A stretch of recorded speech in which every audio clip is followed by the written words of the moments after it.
Assalamu alaikum ji, my name is Fiza Fatma and welcome back to my channel and if you are new here then welcome again. I hope you all are doing well. आज का हमारा lesson है lesson number 14। पहले 13 lessons हम cover कर चुके हैं। बहुत इजी थे, बहुत सिंपल कॉन्सेप्ट्स थे, सिर्फ कुछ चीज़ें ही थी जिन्हें समझना ज़रूरी था। तो आज का हमारा लेसन है लेसन नंबर 14 जिसमें हम पढ़ेंगे वेरिएशन अक्रॉस कल्चर्स। अब आप लोगों को ये तो पता है कि हर एक का अपना कल्चर्स होता है, उनमें वेरिएशंस तो होती ही रहती हैं, ठीक है। तो इट मीन्स कि ये लेसन समझ आ गई आपको कि किससे रेलेवेंट हो सकता है। अब टॉपिक नंबर 79 देखिए, जिसमें हमारे पास है जी कॉन्टेक्ट लिटरेचर। तो जी कॉन्टेक्ट लिटरेचर में मैं बता दूं कि कॉन्टेक्ट लिटरेचर है क्या। लिटरेचर हम सबको पता होगा कि ये ज़्यादातर राइटर्स के साथ इसका कनेक्शन होता है, यानी कि राइटर्स या पोइट यू कैन से, जो कि क्या करते हैं, स्टोरीज़ वगैरह लिखते हैं, प्रोज या ड्रामाज वगैरह, यू कैन से कि इमेजिनेटिव थिंग्स, ऐसे ही होता है लिटरेचर। अब यहाँ पर हम पढ़े हैं कॉन्टेक्ट लिटरेचर, यानी कि कॉन्टेक्ट किस चीज़ से हो रहा है। कॉन्टेक्ट लैंग्वेज के थ्रू हो सकता है, कोई रिटन मटेरियल है, कोई हमारे पास रीडिंग मटेरियल है, तो उस तरह हम किसी भी तरह से कॉन्टेक्ट दे सकते हैं। लेकिन यहाँ पर लैंग्वेज की बात हो रही है, ठीक है। तो आप इसको लैंग्वेज के पॉइंट ऑफ व्यू से देखें कॉन्टेक्ट लिटरेचर को, ठीक है। अच्छा जी, पहले ये देखें कि contact with non western cultures and languages, ठीक है, enable English to express new linguistic and cultural functions. उसके बाद दूसरा पॉइंट आप ये लिख सकते हैं कि native varieties of English are produce through contact of English with new cultures and surrounding languages. ये दो पॉइंट्स आप लोगों को एज इट इज़ लिखने हैं। अगर आप अपने वर्ड्स में भी इस कॉन्सेप्ट को लिखें तो ये ईजी हो जाएगा, आप लोगों को मार्क्स मिल जाएंगे। उसके बाद जो बिलीव्स देखें ऑफ कॉन्टेक्ट लिटरेचर राइटर्स के बारे में, some aspects of non English culture is inexpressible in English, यानी कि कुछ लोगों को लगता है कि मे बी इंग्लिश में ज़्यादा एक्सप्रेस नहीं किया जाता, इनएक्सप्रेसिबल हो जाता है। Culture material in contact literature stretches और reshapes the expressive qualities of English. ये कुछ पॉइंट्स थे जो मैंने हाईलाइट किए हैं। बस आप लोगों को कॉन्टेक्ट लिटरेचर का तो पता चल गया है कि क्या है। कॉन्टेक्ट यानी कि लैंग्वेज के थ्रू करना, वो आप डिफरेंट वेज से कर सकते हैं। तो इसमें ऐसा सच कुछ इंपॉर्टेंट जो था वो मैंने हाईलाइट कर दिया है। बाकी ये जो चीज़ें मैंने हाईलाइट नहीं की इन्हें पढ़ें, लाजमी पढ़ें। The literature written in distinctive varieties of English is often called contact literature. ये देखें, ये मेन थिंग यहाँ पर आप लोगों की हाईलाइट होने वाली रहती थी। अच्छा जी, अब हमारे पास नेक्स्ट टॉपिक नंबर 80 है। उसमें कॉन्टेक्ट लिटरेचर में हम पढ़ेंगे choice of writing. The spread and the institutionalisation of English has resulted in the pluricentricity of English. अब ये प्लूरिसेंट्रिसिटी में मोस्टली लोगों को लगता है कि इंग्लिश जो है ये एक इस तरह की लैंग्वेज है, क्योंकि इसमें अब हर एक के अपने जो है वो प्रोनाउंसिएशन या एक्सेंट्स हैं, डिफरेंट वोकेबलरी है, तो उस तरीके से ये प्लूरिसेंट्रिसिटी हो गई, ठीक है। उसके अलावा the users of English more or less consciously choose which model of English to follow and develop. बहुत सारे राइटर्स जो होते हैं वो फॉलो नहीं करते इनर सर्कल मॉडल्स को, ठीक है। डिफर इन किन में हो सकती है, फॉर्मल करेक्टरिस्टिक्स में आ सकता है, पैटर्न में, डिस्कोर्स, सेल्फ फीचर्स हो सकते हैं। उसके अलावा चॉइस ऑफ वैरायटी में most creative writers from Africa and Asia show a preference for a local variety of English to be able to present the true spirit, tradition and value of their own cultures। हर एक की अपनी perceptions हैं और अपने ख्याल हैं, सब ने डिस्क्राइब किए होते हैं। अच्छा जी, concerns about contact literature topic number 81 आ जाएगा। इसमें देखें जी, literature in any language consist of 2 dimensions. अब वो कौन से हैं, लिंग्विस्टिक आ जाएगी और कल्चरल।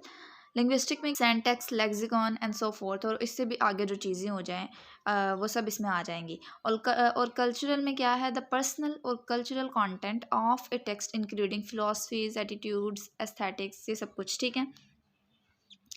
उसके अलावा जी credibility of contact literature to express the experience of an alien culture, English language has to be alter to suit its new surroundings, यानी कि वो अपने माहौल के मुताबिक उसे बदल। Doubts about variety of English, mistrust shown toward language variation, standard language is above the reach of variation। हर एक के अपने डाउट्स हैं, कंसर्न्स हैं। यहाँ पर ये जो चीज़ें मैंने हाईलाइट नहीं की इन्हें एक दफ़ा पढ़ना लाजमी है, तब आप लोगों को समझ आ जाएगी कि इसमें बताया क्या है। Doubts about variety of English, variation in usage, lexicon and accent among America, Canadian, Australian and Irish English. A wide range of variation is tolerable among native inner circle speaker of English। जैसे कि मैंने आप लोगों को पहले बताया है कि हर एक कंट्री है, सब ने अपने एक्सेंट्स अडॉप्ट किए हुए हैं। अब अमेरिका और ब्रिटिश इन दोनों के एक्सेंट्स में बहुत डिफरेंस है, बहुत ज़्यादा, ठीक है। तो हर एक के अपने एक्सेंट्स है, अपनी वोकैबुलरी है, कुछ चीज़ें वहाँ हैं जो यहाँ नहीं है। तो इस तरह मुख्तलिफ़ चीज़ें हैं बहुत सारी जो कि डिस्टर्बिंग भी होती हैं समटाइम्स, लेकिन अगर आप एक चीज़ को फ़ॉलो करें तो उसके एंड तक जाएं, उसको ही फ़ॉलो करें। फिर उसके बाद जब आप लोग उसे मुकम्मल तौर पर फ़ॉलो कर लें, देन आप नेक्स्ट लेवल पर जाइए, नेक्स्ट चीज़ को फ़ॉलो करें।